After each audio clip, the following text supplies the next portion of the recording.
Friends and fellow citizens, I humbly thank you and make bold to congratulate you for the wisdom you have shown in your choice of founding fathers. I am not so bold as to imagine that my remarks will provide any significant entertainment to the learned delegates assembled hither, but it is possible that you may be somewhat distracted by the untutored logic and sallies of a mind nursed principally in the mountainous wilds. As prologue, I will tell you straight, some are appointed to office in this country who read the history of the cruelties of these wars with the same careless indifferency as they do the pages of the Roman history. Nay, some are preferred to places of trust and profit by the Tory influence. It stands all freemen in hand to prevent their further influence, for nothing could be more baneful to the liberties and the happiness of the country. For wherever such influence takes place, it robs us of the victory we have obtained at the expense of so much blood and treasure. Ever since I arrived at the state of manhood and acquainted myself with the general history of mankind, I have felt a sincere passion for liberty. The history of nations doomed to perpetual slavery in consequence of yielding up to tyrants their natural-born liberties, I read with a sort of philosophical horror, so that the first systematical and bloody attempt at Lexington to enslave America thoroughly electrified my mind and fully determined me to take part with my country. And as I was wishing for an opportunity to signalize myself in its behalf, directions were privately sent to me from Miss Brown and Mr. Armstrong to raise the Green Mountain Boys and, if possible with them, to form a state bank in Vermont.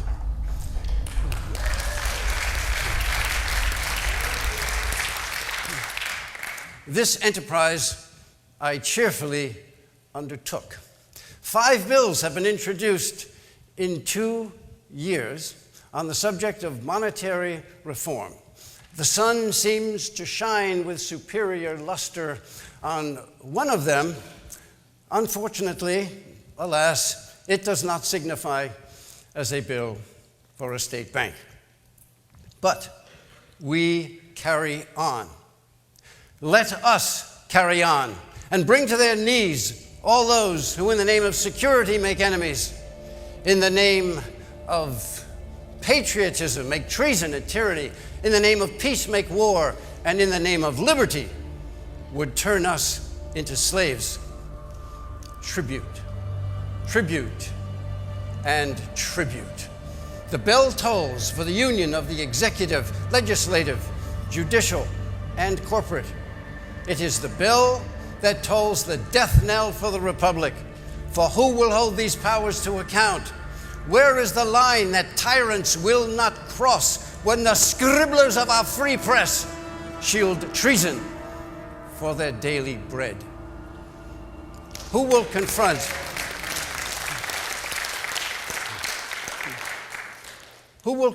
the thieves of our common and private property?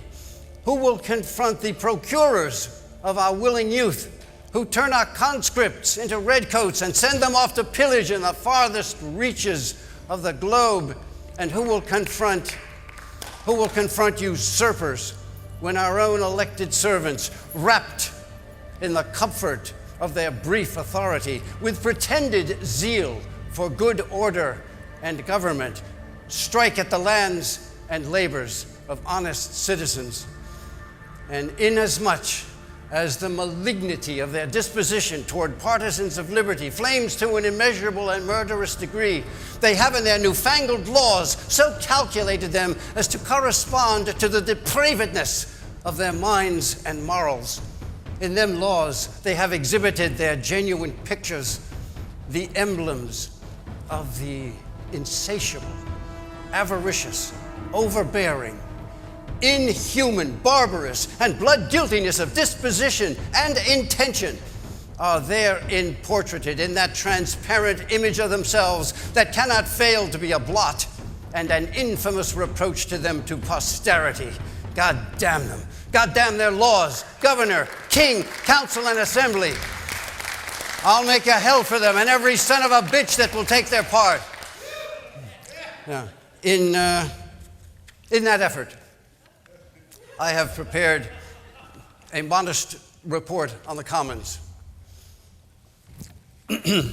William of Orange of the Convention Parliament of 1689, as set down in Blackstone, in re safety of the whole, and Locke, in re representative republican governance, and Adams, Allen et al., in the right to self-government and self-preservation, and the Virginia Convention of 76, providing for the general safety, and Justice Samuel Chase in Calder v. Bill, $3, 386 to 388 U.S. 1798, re the nature and ends of legislative power, and the Second Constitutional Congress, July 4th, 1776, granting the free and independent states full power to levy war, conclude peace, contract alliances, establish commerce, and to do all other things which independent states may of right do. And again, Justice Chase, that each of the several states was a sovereign and independent state with its own authority and its own law, without any control from any other power on earth.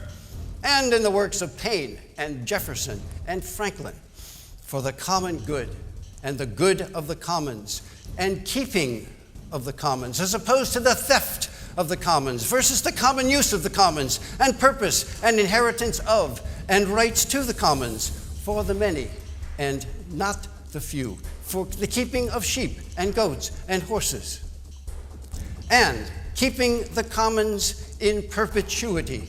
And this is self-evident, as in the word commons.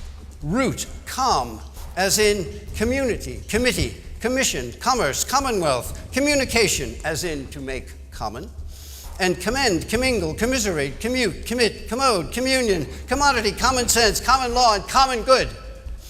And the responsibility shall be held in common trust and not private hands, and therefore shared in common and not restricted. And this includes the affairs of government and the medium of exchange, and the air and the airwaves and the water and the water waves and the groundwater and the lakes and the streams and the oceans and the creatures thereof.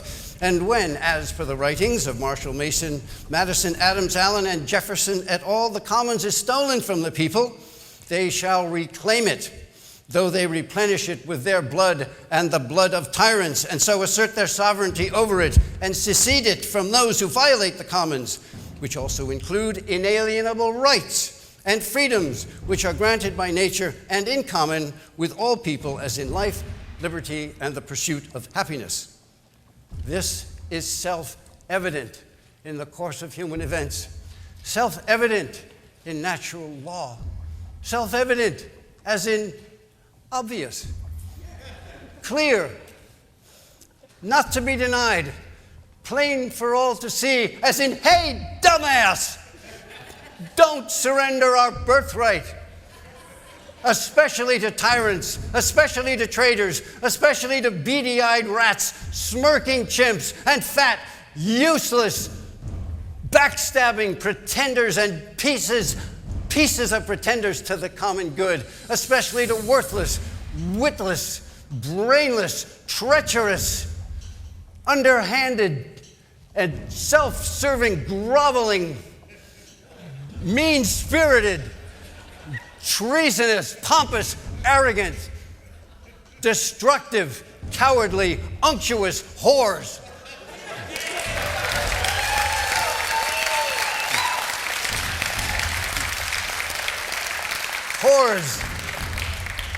Whores, leeches, and panderers, whose mission it is to divide up the world and the peoples of the world, and to pillage, and what they can't pillage, they destroy, while the best and the brightest stand around holding candles that belong up their asses and ours, for giving the bastards everything they want so they can pillage some more with our treasure and our children and our friends and our parents, and we take it and grovel and call ourselves free, and some have the nerve to call themselves sane, while our employees at the trough devour our public and private wealth and shovel it onto their detestable accomplices, the maggots and tyrants and traitors of planet Earth.